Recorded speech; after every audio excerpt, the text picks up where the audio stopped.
Chapter 9, Section 1, An Introduction to Relations and Functions. And our objectives are to distinguish between the independent and dependent variables, and also to define and identify relations and functions, as well as to be able to find the domain and range of a relation or a function. Now, this is actually a reasonably straightforward concept, but students have a tendency to try to overthink it and make it a lot more complicated. So kind of follow through, and of course ask questions when you're unsure. When there are two variables in the same equation, and we've had a bunch of those way back in chapter 2, we were looking at equations that had two variables. Chapter 3 as well. We often describe mostly chapter 3, we often describe one quantity in terms of another. And we use ordered pairs, which we had that back in chapter 3 when we represent the corresponding quantities. Now I have just a simple example. I have the cost of a gas station, at a gas station I should say, depends on the number of gallons of gas that are pumped, assuming that you're just buying gasoline. So I write an ordered pair 5, 7.5. So I have this as the number of gallons and I have this as the price.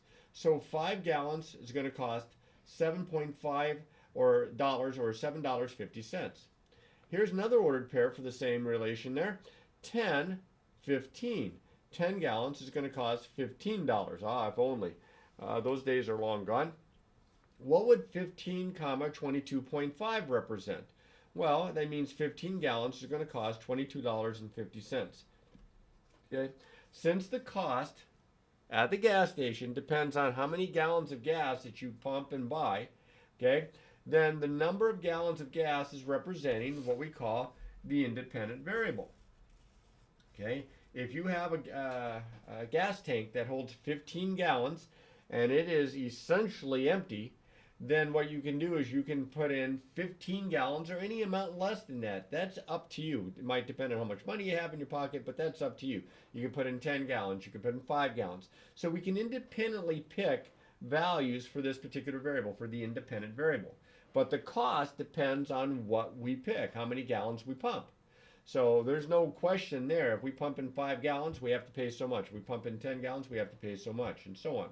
So when we write the ordered pair, and we're used to writing ordered pairs, the ordered pair xy, for example, we think of the x as not just the x coordinate, but we think of x as the independent variable and y as the dependent variable. Okay? Now, we can write related quantities as ordered pairs. We can also write them other ways, but when we have a set of ordered pairs, what we have mathematically is called a relation. A relation is any set of ordered pairs. You could have one ordered pair, you could have infinitely many ordered pairs. And that's what we call a relation. Now, relations are okay, but there's a special set of relations that are even more interesting, and that set of relations is functions. Functions are relations. All functions are relations, but not all relations are functions. There's a bit of criteria. There's like an extra characteristic for a function that a relation doesn't have. Remember, a relation is any set of ordered pairs. But we define a function as a relation in which for every value of the first component of the ordered pair, the independent variable, there's exactly one value of the second component, which is a fancy way of saying for every x, there is a y value. But every x is exactly, right? Every x, every first component is used only one time. You can't have the same first component with more than one second component. You can't have two ordered pairs that have the same x and they have different y's. Now it says in this example, determine whether the relation describes a function. Remember, relations any set of ordered pairs. In this first example here, all my x values are used only one time. It doesn't matter that the y value is repeated. All the x values are used only one time. So yes, this is a function.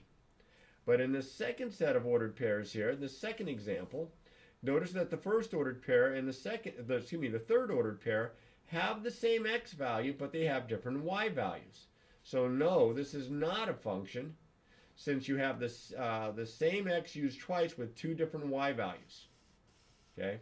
If you have the same x, for it to be a function, it has to have the same y. It's like they would have to have written the ordered pair down twice, which they don't usually do. So remember, you see the same x with two different y values or three different y values depending on the number of ordered pairs, you know it is not a function. Okay? In a function, no two ordered pairs have the same first component and different second components. That's the key to remember.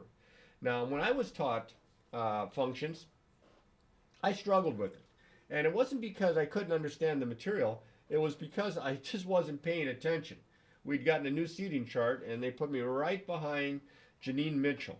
And she preoccupied my interest, what I was concerned with that day. Because you had to remember, I have to know what Janine Mitchell looked like in those days. She was pretty good looking. And so I spent too much time looking at her or trying to talk to her and not enough time paying attention to what the teacher was talking about. And again, it's really a very simple concept. Relations and functions are displayed or defined in more than one way, not just as ordered pairs. I mean, we've already done the ordered pairs, okay? But they can also be shown with what we refer to as a mapping or a correspondence, typically with two circles or two ovals here, and it shows that this 1 corresponds to this 0, this 2 corresponds to this -2, this 3 corresponds to this 1. This would be the same as if I wrote the ordered pairs 1, 0, 2, -2, and 3, 1. You can see all the x's are different. This is a function, okay? Now over here, I have another set, another mapping set up, and I have also three ordered pairs. Oops, I forgot my brace. We always write it as a set, so we use the braces here. So I have 3, 1, and then I have -2, 2, but then I have -2, 5. Okay, and as you can see, these two ordered pairs have the same x, but with different y values. You can't have in a mapping the same x value mapping to more than one y value. So this one is not a function. The first one was, the second one wasn't. Okay, now you can also display it as a table of values. Sometimes we call these t-charts. So if you look here, back to this example up here, I had these three ordered pairs, 1, 0, 2, -2, 3, 1, described in a mapping. Well, there they are again. 1, 0, 2, -2, 3, 1. This indeed is a function. It's just that it's defined this way. Now, most times we don't use mappings like this. Sometimes we'll use sets of ordered pairs written in a table, but normally we have a set of ordered pairs, or we might have a graph, which is another way to describe it. Now I took these same three ordered pairs from here and I graphed them on here, as you can see, and this is another way to describe a function. Okay? So these are both functions because it's the same set of ordered pairs as it was back up here. All right, now there is actually another way to describe a relation or a function, and that is with an equation. Now this is probably the one that's used the most, and we were using this back when we were graphing lines back in chapter 3. It's an equation that determines how the dependent variable, how the y varies for specific values of the independent variable. Okay, so here's an example. If the value of y is 2 more than, we know that more than means add, the value of x, I can write y equals x plus 2. Okay, the y is the dependent variable, the x is the independent variable, and as you can see, based on what you pick for x, you're going to add 2, you're going to get the y value. Now, we have already graphed equations that look like this. This is a linear equation in two variables. We know that the slope is 1 and that the y-intercept is 0, 2, because this is in slope-intercept form, y equals mx plus b. All right, now I like equations pretty well, but sets of ordered pairs typically make it a simpler function or a simpler relation. In a function, there's exactly one value of the dependent variable, which is the second component, for each value of the independent variable, the first component. Again, you have one value of y for each value of x. All right, now, for every relation, this is kind of a an offshoot here of what we're just talking about with functions and relations. But for every relation, and that includes the functions, there are two important sets of elements, which we call the domain and the range. And easily, we could define those as the domain being the set of all values of the independent variable, the x in the relation, so it's all the x's. And the range would be the set of all the values of the dependent variable, the y in the relation. So that's the set of all the y's. So you have the domain or the x's, the range or the y's. Now, if you have trouble keeping them straight, I used to remember it that the letter D for domain comes before the letter R for range in the alphabet, and X comes before Y. So these two match up and these two match up. So the domain are all the X's, the range are all the Y's. And here's an example. Actually, we're going to have a few examples here, but give the domain and the range of each relation and tell whether you think it's a function. Well, the domain, which I'm going to write a capital D for domain, would be the set of all the x values. I have a 2, a 2, a 4, and a 6.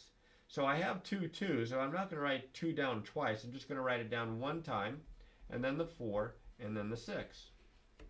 Okay? The range, which I use a capital R for, let's see if you can see that. I'm going to move it up a little bit, would be the set of all the y values. Now let's see what I have for y values. I have a 2, a 5, an 8, and a 5. I have 5 twice. I'm not going to write it twice, like I said before. You don't do it for the, don't do that for the domain, don't do that for the range. So I have 2, 5, and 8. And that would be my domain and my range. Now I normally, when there's just a finite number of values, I try to usually put them in increasing order. You don't have to, but it's just more convenient. Now remember, it says also, tell whether the relation defines a function. Well, right here tells you that the answer is no, not a function. Okay? Because these two ordered pairs have the same x, but they have different y values. All right, now let's try another one. Let's try one that maybe in a table here. Okay? So in this table of values, I have 3 pairs of numbers. My domain would be the set of all the x's. So that's 1, 10, and 15. My range would be the set of all the y values. So that's 1.39, don't worry that there's decimals, 10.39, and 20.85. See, none of them are repeated, so every x is different, so that tells me that yes, this is a function. Okay, the next one up for part C here. All right, I am to list. Now, I did not do a very good job with this. I don't even have a scale set, so let me go ahead and put a 1 here and a 1 here. But what I have here is a graph that looks kind of like an inverted or upside down V shape. And the arrows indicate that it continues going downward and to the right and to the left forever and ever. So there's not a set of ordered pairs to look at because every point on this line or this V shape, inverted V shape, is represented by a set of ordered pairs. So there's infinitely many, and I can't write them all down. But the domain, because there's no holes, there's a solid line or a solid V shape there, the domain would be all of these x values. So one way that you could write it, and this is the old-fashioned way, I would not suggest that you do it this way, it's continue to the right and to the left. Every x value is going to be used. So one way that you could write it is the way I was taught how to do it, and that is the set of all x such that x is an element of the set of real numbers. Now that's the set builder notation. That's kind of old-fashioned. You're better off using interval notation. Okay, I would probably accept this, but you're better off using interval notation, and this means all numbers, so you would write from negative infinity to infinity. This would be a better way to do it. The range are all the y values. Now my inverted V peaks up here at 0, 0, the origin, but it doesn't go above the x-axis. So none of my y values are positive. They're all either 0 or down here underneath the x-axis, so they're all negative.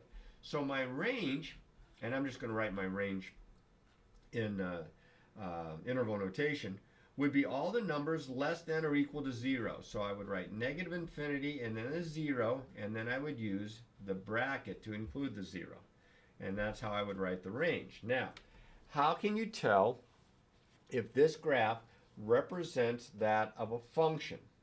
Well, the only way is to do it intuitively. You have to kind of look like, for example, if I pick an x value of 1, I have exactly one y value because there's exactly one ordered pair that has that x value. If I pick over here, there's exactly, wherever it reaches, here, here, there's always just one y value for each one of those x values. So I would say yes, it is a function. Now there's a rule, which I'm going to show you here in just a minute, that will reinforce this, which most of you probably already know as the vertical line test, but we'll kind of jump in the gun there. We'll get to it in just a second. All right. The graph here in D is that of, it looks like a circle at center 0, 0, and it looks like the radius is 2. So now, what's my domain? Well, all my x values are between 2 and -2 inclusive.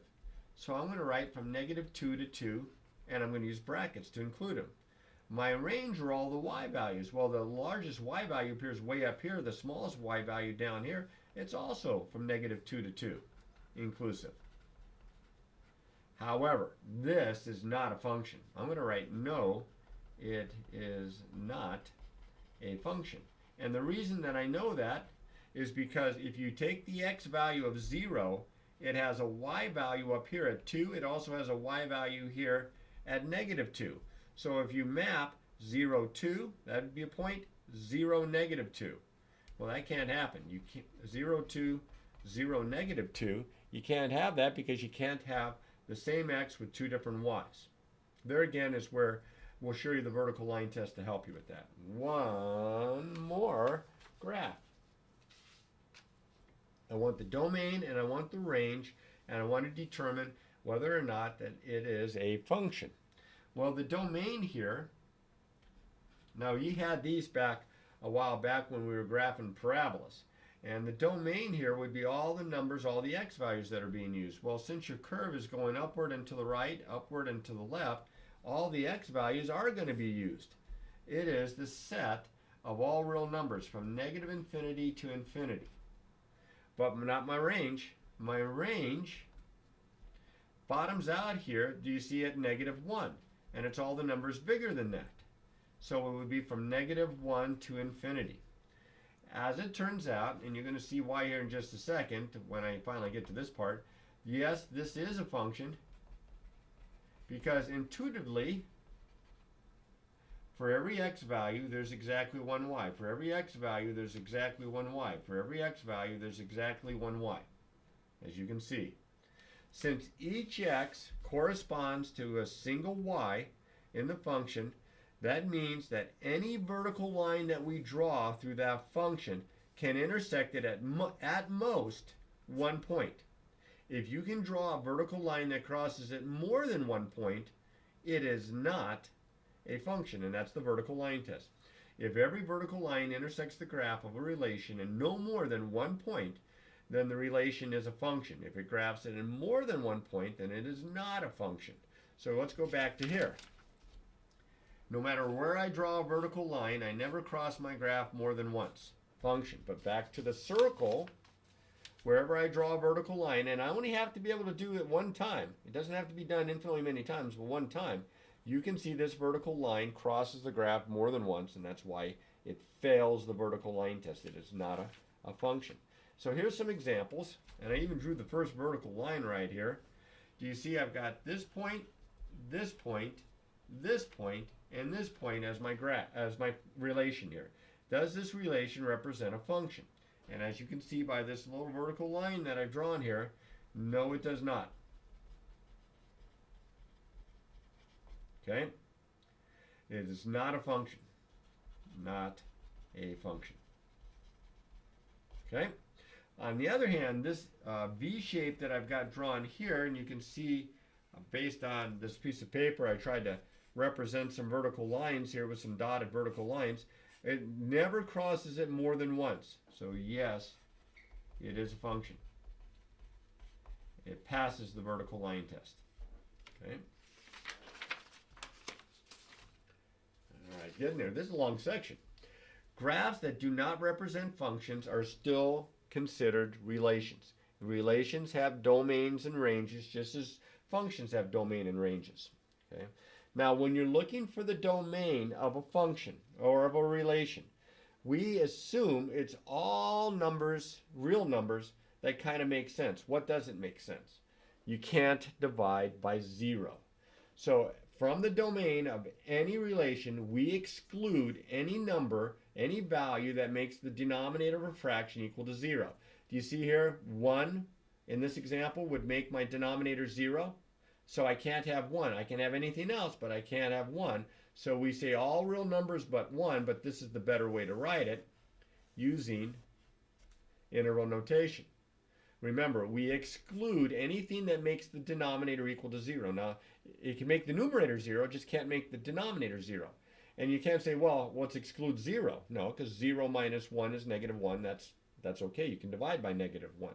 So that's one thing to look at, and that's pretty much the one in this section. But when we get to chapter 10, we're going to look at some stuff that involves square roots and cube roots and fourth roots and fifth roots and all sorts of kinds of roots. So what we have to do there is we have to consider you can't take the square root of a negative number. That's imaginary. When we're talking domain and ranges, we're only talking real numbers. So when we get to that chapter, we're going to have to exclude anything that makes the radicand, that's the thing under the radical sign, for any even root, like a square root, we can't have it be negative. So we're going to exclude those and keep the ones that keep it positive or equal to 0. Remember, unless they tell you in advance, the domain of any relation is assumed to be all real numbers that give us real numbers when you plug them in. You can't divide by 0. All right, so a lot of times we'll see this, or we'll see this, although I like this better. All right, now, in the next example, it says determine, let me move this up a little bit, determine whether the given, the relation that defines y as a function of x and give its domain. Okay, decide whether each relation defines y as a function of x and then give its domain. Well, this is the graph of a line. Slope is 4. This is the equation whose graph is a line. The slope is 4, the y-intercept's at 0, negative 3. All right, so if you have a line that has slope 4, you can see that it would pass the vertical line test. There's no number I can plug in for x that's going to make me get 2 y values. So, yes, it is. And then it says give its domain. Well, I can plug any number in for x. It's not going to give me 0 in the denominator. So my domain is the set of all real numbers from negative infinity to infinity. Now, this is starting to get a little thicker, so hang in there and don't be sitting behind Janine Mitchell right now. So now the next guy, y equals 1 over x minus 4. Here again, I can plug any number in for x, and I'm only going to get 1 y value, except I can't plug in 4 because I get 0 in the denominator, and that's not real. So this is a function, but my domain would be every real number except for 4. So I write that from negative infinity to 4, parenthesis, union, and then from 4 to infinity. This are all the numbers bigger than 4. This is all the numbers smaller than 4. And we take the union of the two sets. Now we have one more, and this is probably the one that's not going to work, and it is. See, if I plug in a number for x, let's say I plug in the number 4 for x. What squared gives me 4? Well, 2 squared gives me 4, but also negative 2 squared gives me 4. When you see the y variable, the dependent variable raised to an even power, that's like a warning to you, like a red flag, that this is not going to be a function. So no, not a function. However, the domain is still the set of all real numbers because there's no fraction. There's no way I'm going to get a 0 in the denominator. It's just that this one's a function, this one's a function, this one is just a relation. Okay? Now, we've had 3 very similar definitions for a function. So I'm kind of recapping right here. A function is a relation in which for each value of the first component of the ordered pair, there's exactly one value of the second component. Or it's a set of distinct ordered pairs in which no first component is repeated. So they're saying the same thing. Or it's a correspondence rule that assigns exactly one range value to each domain value. I like to think of it as for every x, there's only one y value. Okay? If you have the same x with more than one y value, you know that it is not a function. Now, I'm hoping that you guys did got a better understanding of the idea of functions than I did back when I was in algebra with good old Mr. Dietrich's class. And I had trouble with that. I thought that the functions were the most difficult concept because I just never really understood it, not paying attention. And it wasn't, I was going to college and I was going to be taking math classes, and I thought, well, I guess I'm just going to have to give up every point on functions that they have on the test. And I walked into my first math class, and the teacher said, we're going to teach this class from a functional point of view. And I knew right then I had to figure this out. And when I really spent some time studying it, I determined this isn't as bad as I thought it was. This is actually a lot less complicated, and it's a reasonably important and fairly simple concept to learn. So practice, practice, practice.